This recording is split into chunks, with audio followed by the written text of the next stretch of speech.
bistrot franco-cantonais dans le 10e arrondissement de Paris que Graceline nous a donné rendez-vous pour nous parler de sa passion pour la gastronomie asiatique, mais aussi de son engagement pour faire évoluer la perception des personnes d'origine asiatique en France. Dans ce restaurant aux saveurs inspirées d'Asie, Graceline n'est pas une inconnue. Cette critique gastronomique à la plume rieuse et à l'énergie contagieuse, que ses parents appelaient petite banane parce qu'elle était jaune à l'extérieur et blanche à l'intérieur, est une figure montante de la nouvelle génération de Français d'origine asiatique.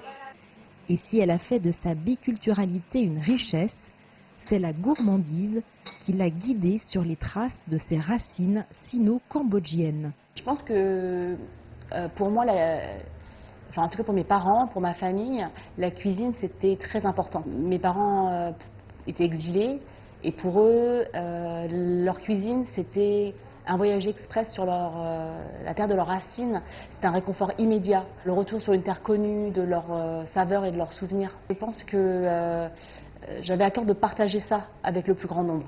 Partager mes adresses, partager des anecdotes, parce que la cuisine, c'est une formidable entrée vers une culture.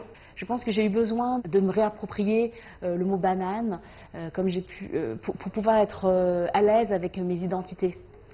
Et de comprendre qu'elles n'étaient pas exclusives l'une de l'autre, mais au contraire, elles se rajoutent, elles m'enrichissent. Un véritable échange se noue avec les internautes, sur la cuisine bien sûr, mais aussi à propos de culture et d'identité.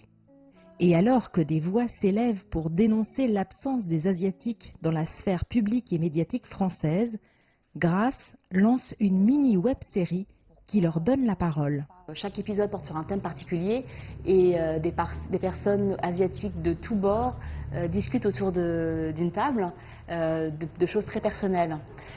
Et donc là, du coup, c'est vrai que la nourriture est passée au second plan, mais elle reste un prétexte pour que les gens partagent. On a eu un retour assez positif de la part des internautes et du public. Et les compliments qui m'ont le plus touchée, ce sont ceux qui ont mis en avant ce caractère universel. Ils m'ont dit, moi je ne suis pas asiatique, mais je me reconnais dans ce que vous dites autour de cette table et je peux m'identifier à vous. Et moi qui me suis toujours identifiée à des personnes qui ne me ressemblaient pas, de savoir que les gens sont identifiés à moi, c'était ma petite victoire. Avec une campagne de crowdfunding et plusieurs nouveaux épisodes en préparation, cette victoire ne devrait pas être la dernière. Jade Charles, CGTN, Paris.